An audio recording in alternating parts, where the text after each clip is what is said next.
Hello दोस्तों, मैं आज आपको खाटू श्याम जी के बारे में कुछ बताना चाहता हूँ कि कौन थे खाटू श्याम जी, क्या था उनका इतिहास और क्यों उन्हें हारे का सहारा कहा जाता है।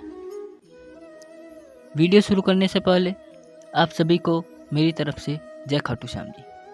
तो मैं आपको बताता हूँ श्री खाटू श्याम जी के बारे में। खाटू श्याम जी का इतिहास महाभारत के काल से है। यह पांडुपुत्र भीम के पुत्र थे,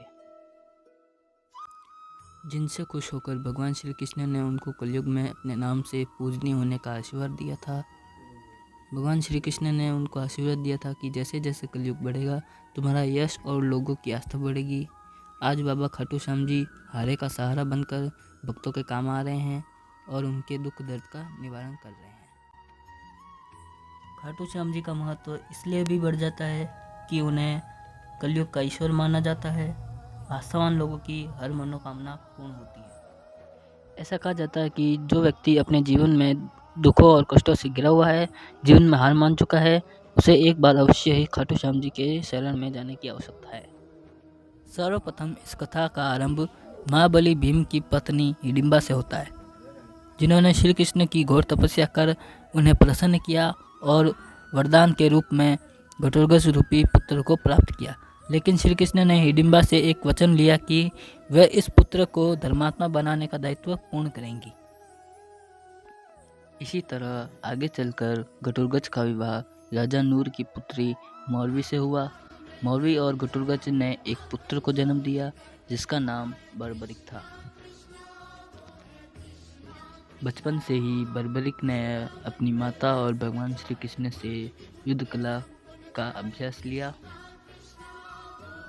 बाद में बर्बरिक ने भगवान शिव की घोर तपस्या की, जिससे प्रसन्न होकर महादेव ने उन्हें 3 बाण वरदान के रूप में दिए। ये 3 बाण उनको तीनों लोकों में विजय दिलाने में सक्षम थे। वरदान पाकर बर्बरिक अत्यधिक प्रसन्न हुए। इसी प्रकार बर्बरिक ने अनेक तपस्याएं कर महाविद्याएं एवं शक्तियां प्राप्त की।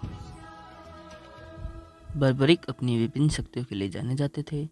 महाभारत काल में कौरव और पांडव के बीच युद्ध की शुरुआत होने वाली थी। तब बर्बरिक अपनी माता से युद्ध को देखने की स्वीकृति ली। इसी पर उनकी माता ने उनसे प्रश्न किया कि वह किसकी तरफ से युद्ध लड़ेंगे। इस पर बर्बरिक ने उत्तर दिया कि वह हारने वाले की तरफ से युद्ध लड़ेंगे। माता से आज्ञा प्राप्त कर बर्बरिक महाभारत का युद्ध देखने के लिए निकल पड़े। श्री कृष्ण को इन सारी गतिविधियों का आभास था। वे जानते थे कि अगर बर्बरिक को न रोका गया तो युद्ध का परिणाम पलट जाएगा।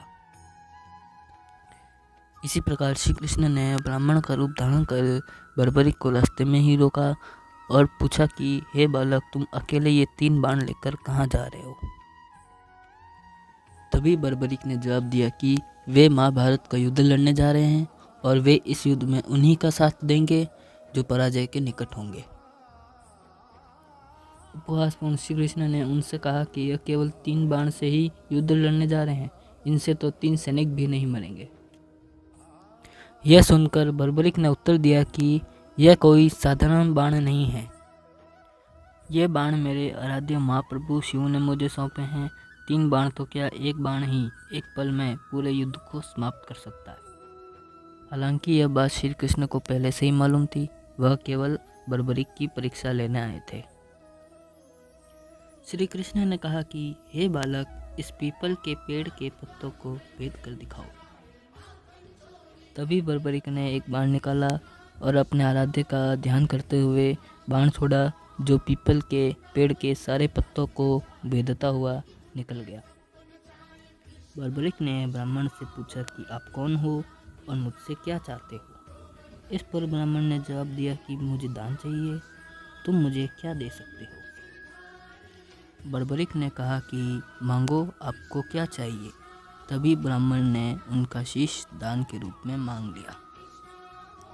यह सुनते ही बर्बरिक को आभास हो गया कि यह कोई साधारण व्यक्ति नहीं है। उसने ब्राह्मण को अपने वास्तविक रूप में आने को कहा। तभी भगवान श्री कृष्ण ने अपने असली रूप में आकर बर्बरिक को दर्शन दिए।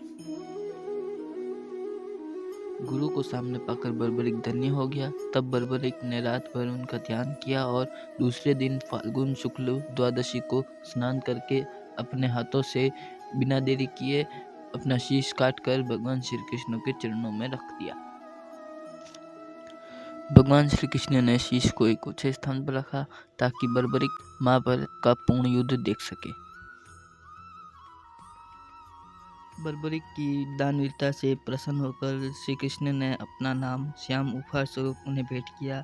साथ ही यह आशीर्वाद दिया कि आने वाले युग में तुम मेरे नाम से पूजे जाओगे और जब भी कोई हारा और टूटा हुआ भक्त तुम्हारे पास आकर तुम्हारी पूजा करेगा वह अपने कष्टों का निवारण करने में सक्षम होगा। वर्तमान में विश्वविख्यात खाटू श्याम जी का मंदिर उसी स्थान पर निर्मित है जहां पर उनका कटा शीश रखा गया था। भगवान श्री कृष्ण ने उन्हें यह आशीर्वाद दिया था कि जैसे जैसे कलयुग बढ़ेगा तुम्हारा यश और लोगों की आस्था बढ़ेगी। आज बाबा खाटू श्याम जी हारे का सहारा बनकर भक्तों के दुख दर्द का निवारण कर रहे हैं। दोस्तों, उम्मीद करते हैं कि खाटू श्याम जी का इतिहास और यह रोचक कथा आपको बहुत पसंद आई होगी। इसी के साथ ऐसी अनेक रोचक कथाओं एवं तथ्यों को जानने के लिए हमारे चैनल को सब्सक्राइब करें एवं वीडियो अच्छी लगी हो तो लाइक और कमेंट में जय खाटू श्याम जी लिखना न भूलें।